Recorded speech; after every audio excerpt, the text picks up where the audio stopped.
Tahu nggak kalian?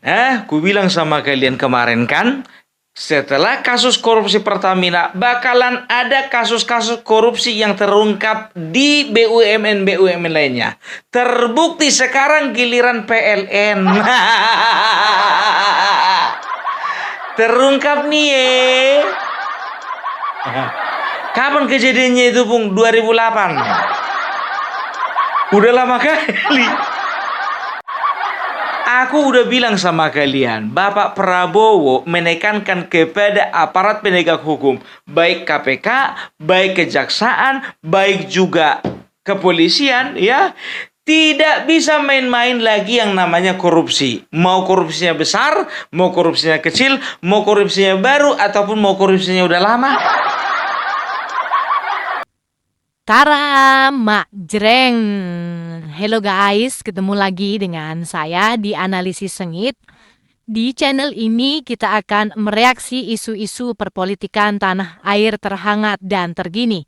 Seperti biasa, saya akan mengajak kalian semua menyimak video dari seorang pakar pengamat politik dunia maya terkeren abad ini. Siapa lagi kalau bukan Opung Parbela, ya. Selain ulasannya daging semua, juga sangat kocak dan dijamin mengocok perut kalian semua. Sangat cocok ditonton oleh kita semua yang penat setelah seharian bekerja. Tonton hingga habis ya guys, karena ulasan dari saya akan saya sajikan di bagian belakang video. Jadi mari kita saksikan dulu videonya hingga usai, baru kemudian kita ulas bareng-bareng di bagian belakang ya. Jangan lupa tulis pendapat kalian di kolom komentar ya. Nah, membahas apakah opung kali ini? Mari kita simak saja bareng-bareng videonya. Ini dia. Tahu nggak kalian? Ku bilang sama kalian kemarin kan, setelah kasus korupsi Pertamina, bakalan ada kasus-kasus korupsi yang terungkap di BUMN-BUMN lainnya. Terbukti sekarang giliran PLN.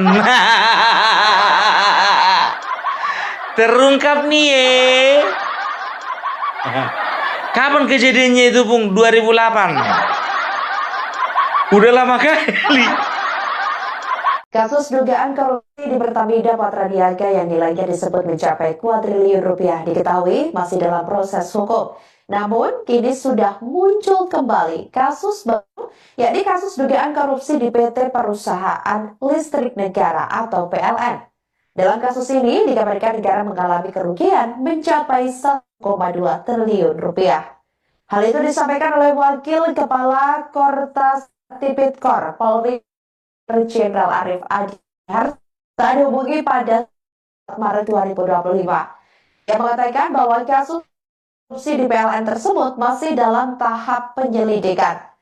Berdasarkan informasi yang diterima oleh Tribun Network, Polri 3 dugaan kasus korupsi yang melibatkan perusahaan listrik plat merah tersebut.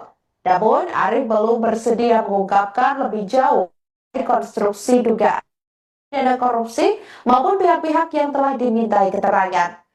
Yang menghubungi manajer hubungan media PLN Leo Manurung dan Direktur Utama PLN Darmawan Prasojo untuk meminta awal penyelidikan ini juga masih terus dilakukan. Namun keduanya belum memberikan respons terkait dugaan tindak pidana korupsi atas pemeriksaan atas Tipikor. Aku udah bilang sama kalian, Bapak Prabowo menekankan kepada aparat penegak hukum, baik KPK, baik kejaksaan, baik juga kepolisian, ya, tidak bisa main-main lagi yang namanya korupsi. Mau korupsinya besar, mau korupsinya kecil, mau korupsinya baru, ataupun mau korupsinya udah lama. 2008 ya? Udah berapa tahun itu? 2008. Sampai ke sekarang 2025. 17 tahun. Kalau lebih seulang tahun kasus korupsinya itu sudah sweet 17. Berapa pun negara dirugikan 1,2 triliun. Tapi 1,2 triliun hitungan 2008. Iya dong, bukan dihitungan sekarang.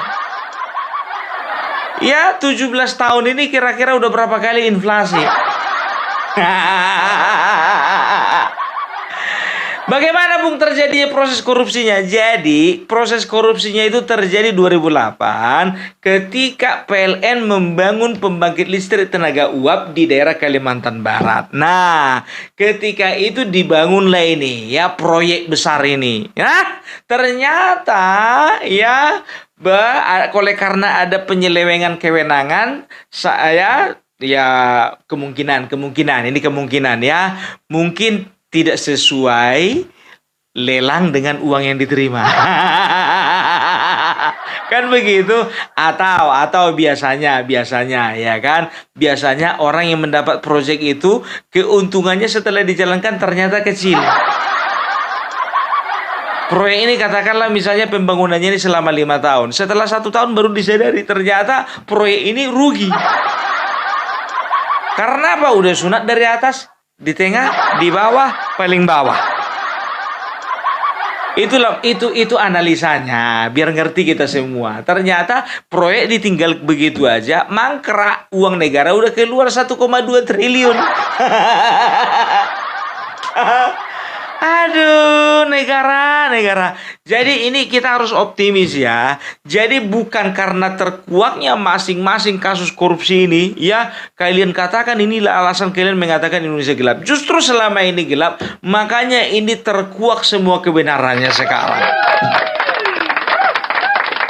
Ya, Bapak Prabowo berapa kali katakan, tidak peduli korupsinya besar atau kecil. Bayangkan kalian, Pertamina 1.000 triliun, yang ini 1,2 triliun. 1/1000. Kalau dipikir-pikir kan udahlah, pemerintah urus aja lah yang 1.000 triliun itu, yang 1 triliun itu biar aja. Tidak. Yang namanya Bapak Prabowo, ya kalau untuk urusan korupsi, ya kan, mau besar mau kecil, korupsinya pangkas, ya. Mau panjang mau kecil, dia tidak pandang bulu, panjang pendek, yang penting bulunya dicukur.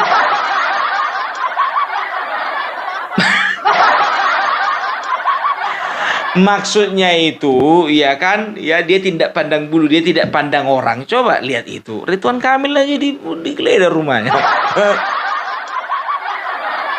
Geledah. Makanya gue bilang, jangan gara-gara dekat ini pejabat-pejabat ini, jangan kalian karena merasa dekat sama Bapak Prabowo, hati-hati kalian, belum tentu kalian selamat. Bukannya bilang apa, jujur aja ya, ini PLN loh, ya kan? Kalau bicara tentang PLN, ya ini bisa dikatakan PLN ini tarifnya kan sekarang kan udah naik. Ya, tarif PLN sudah naik, ya. Dan orang-orang di kampung kami nanya, ya kan, Pung, kok bisa segini listrik kami? Mana tahu aku itu. Ku bilang, ku tanya, yang pakai kulkas siapa? Saya.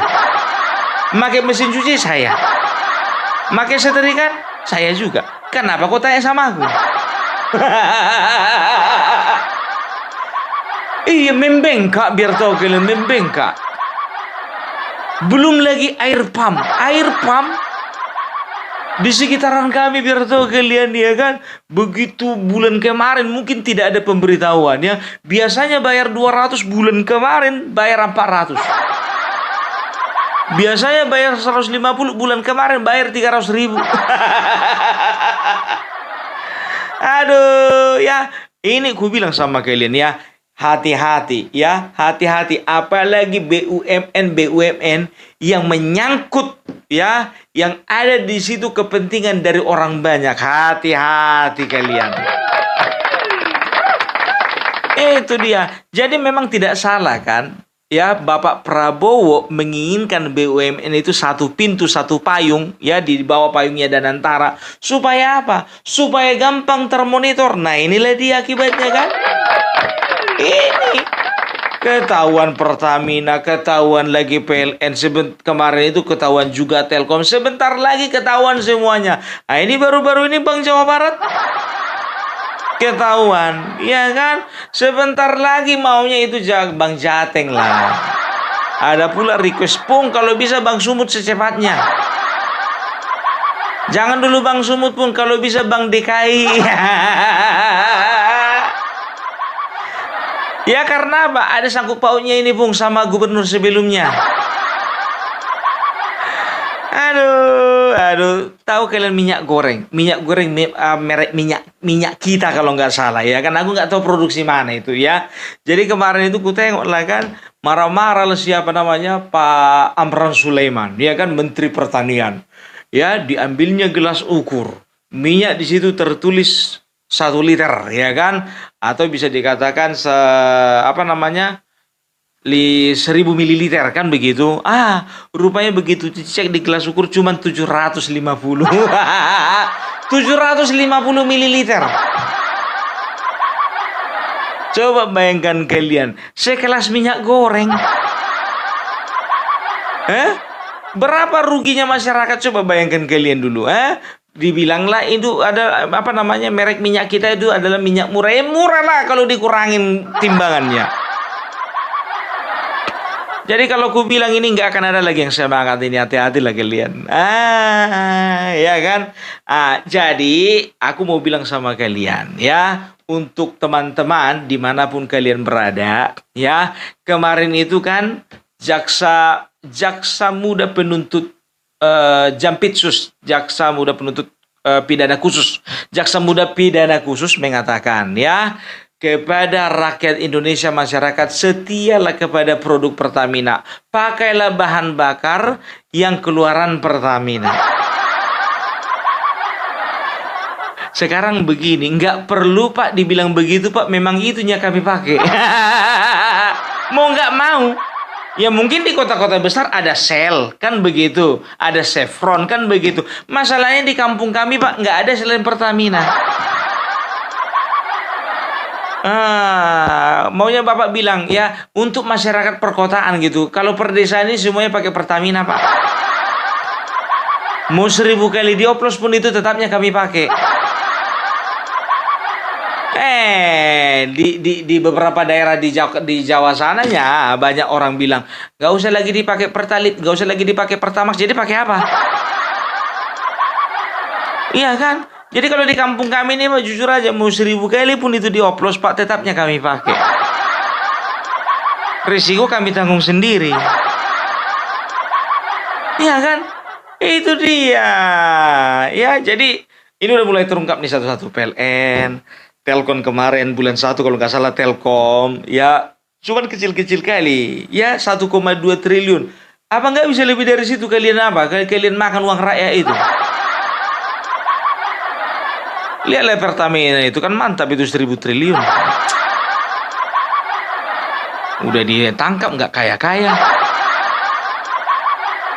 Aduh, ya tapi nggak tahu lah ya. Kalau dibilang pengalihan isu nggak mungkin. Karena apa? Kecil kali yang dikorupsi 1,2 T. Cuman gue bilang kecil bung, itu 1.200 miliar itu. Heran aku ngelihat bangsa ini memang ya. Jadi itu dia ya. Jadi kalau bicara tentang korupsi, yakin aku nggak akan ada habisnya. Karena apa? Ini akan bertambah terus, ya kan? Ditangkap satu koruptor, ya kan? Yang 2 lagi siap-siap mau jadi koruptor baru. Ditangkap 9 koruptor kan begitu, yang kemarinnya itu di Pertamina. Ini 18 sudah siap-siap mau jadi koruptor baru ini. Gue bilang sama kalian nggak akan bisa habis-habisnya itu. Kecuali pertama, ya kan, memang betul-betul diberlakukan atau disahkan undang-undang perampasan aset, ya kan. Yang kedua langsung hukuman mati.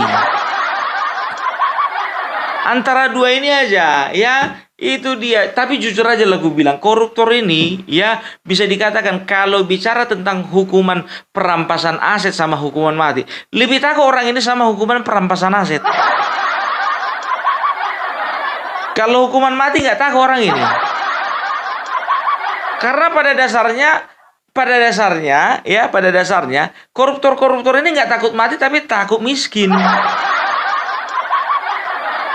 Itu dia. Ya, jadi aduh, bingung aku. Sakit kepalaku sebetulnya memikirkan bangsa ini. Tapi gimana lah mau dibilang, ya kan, harus dikomentari. Kalau nggak dikomentari, nanti yang lain-lain pula komentar sebelah sana. Ya, itu dia. Jadi itulah ya, makanya Bapak Prabowo ya harus membuat satu payung semua BUMN yang ada di bangsa ini. PLN, Pertamina, Main ID, Bank apa namanya, BRI, Bank Mandiri, Bank BNI ya. Dan juga ada satu lagi, itu apa lagi ya, lupa aku. Telkom dari tadi aku bilang.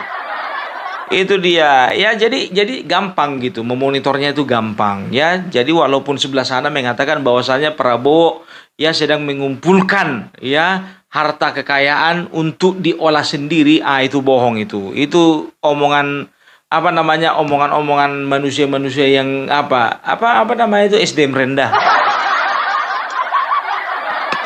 Gitu dia. Ya, jadi kita serahkan saja kepada yang berwajib. Tapi jujur aja gue bilang, ini sedang berlomba ini, ya. Kalau kemarin, ya, kasus Pertamina, ya, Pertamina itu yang menangani adalah kejaksaan, kasus Hasto menangani KPK. Nah, sekarang biar tahu kalian, untuk kasus di di PLN, ya, itu andilnya andil kepolisian. Jadi ada nama kesatuannya itu, lupa pula aku. Jadi sekarang berlomba-lomba nih, ya kan, lembaga-lembaga penegak hukum ini sedang berlomba-lomba, ya. Jadi di sebelah sana ada pengacara berguguran, di sebelah sini berlomba-lomba. Kok nyampe-nyampe ke situ, Bung? Iya, aku agak geli juga itu. Yang satu gendut, yang satu agak apa gitu. Yang satu gendut, yang satu punya gunung. Nah, udahlah, nggak usah bahas yang lain lah kita. Aduh, ya. Jadi permintaan kami kepada Direktur PLN yang sekarang dan juga pejabat-pejabat tinggi PLN, ya, kalau misalnya tarifnya sudah kalian naikkan, minta tolong pelayanannya juga ditingkatkan, kan begitu. Dan kalau bisa, potongan token jangan banyak kali. Ini bukannya bilang apa, ya kan, biasanya bisa kami pakai 200.000 token itu selama 1 minggu. Ini cuma 6 hari. Kadang-kadang 5 hari setengah.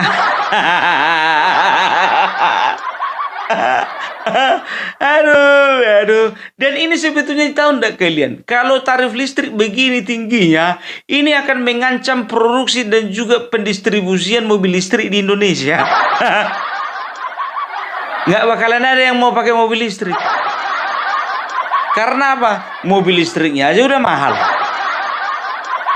Ditambah lagi listriknya makin mahal. Dan yakin, aku jujur aja aku bilang sama kalian, orang yang beli mobil listrik itu bukan orang-orang yang listriknya pakai token mingguan. Kayak aku ini mana bisa pakai beli mobil listrik. Token kami cuma 200.000 seminggu. Jadi kalau misalnya mobil listrik ini harus pakai token bulanan, yang sebulan itu 5 juta.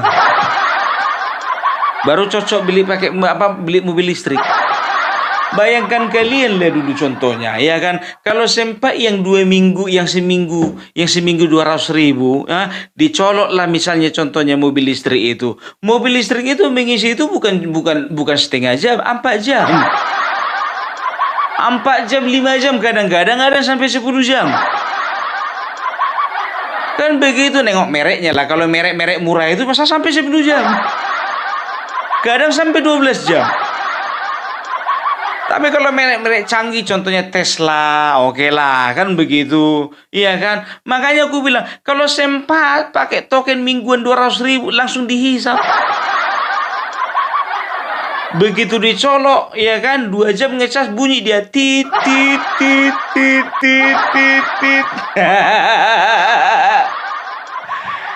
Jadi cocoknya itu yang token bulanan itu, sebulan 5 juta. Tapi jujur aja gue bilang, aku senang kali kalau misalnya harga listrik ini naik.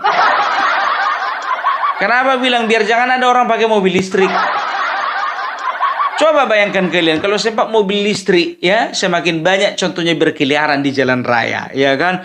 Nah, kan ada stasiun pengisian bahan bakar listrik, kan begitu contohnya, ya.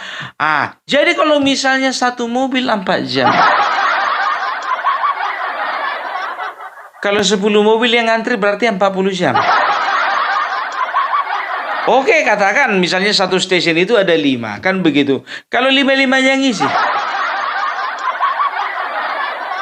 apa ngantri 4 jam? Bayangkan kalian. Sedangkan ngantri di SPBU aku setengah jam paling malas aku. Apalagi ngantri 4 jam.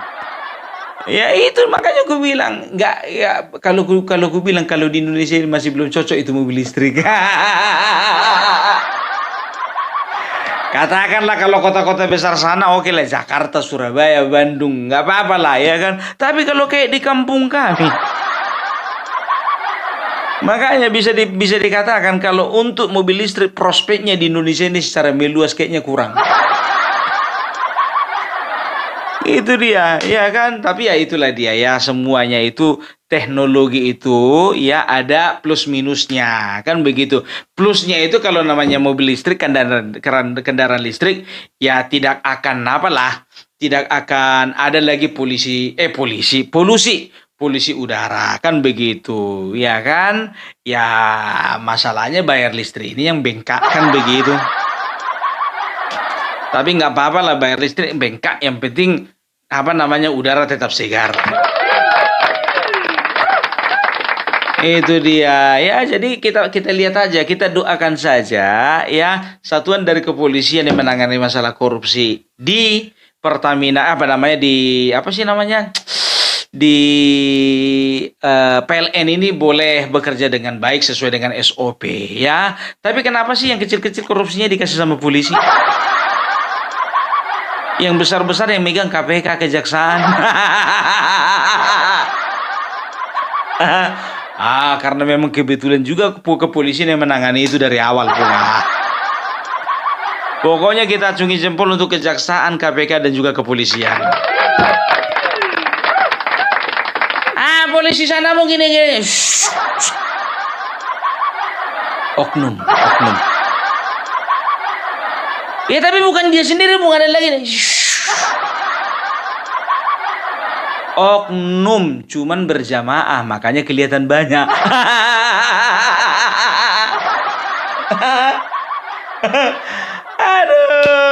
Aduh, ya kita akan lihat lagi siapa ya. Kita lihat lagi setelah PLN apa lagi badan usaha milik negara yang akan menjadi sorotan kejaksaan. Ya, mudah-mudahan seperti dua teman-teman tadi yang ku bilang, bank daerah semuanya periksa pun. Rame kali biar tahu kalian di kontenku yang kemarin yang sebelum ini ya kan. Bung, Bank Maluku, Bung, Bank NTT, Bung, Bank Sumbar, Bung, Bank DKI jangan dilama-lamakan. Bung, Bank Sulut, Bung, Bank Banten juga, Bank Lampung. Rata-rata semuanya biar tahu kalian memang betul-betul murni ya, memang betul-betul murni ingin membongkar kasus korupsi di bank itu, atau yang mau kalian jerat gubernurnya. Karena gubernurnya nggak sesuai dengan pilihan kalian, mau kalian jerat, mau kalian jerumuskan. Bagus-baguslah kawan.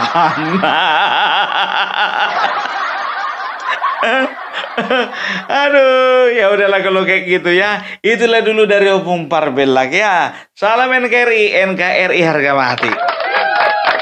Oke guys, sudah kita simak bersama ulasan dari Opung Parbelak. Seperti biasa, selain ulasannya sangat detail dan mendalam, juga sangat kocak ya.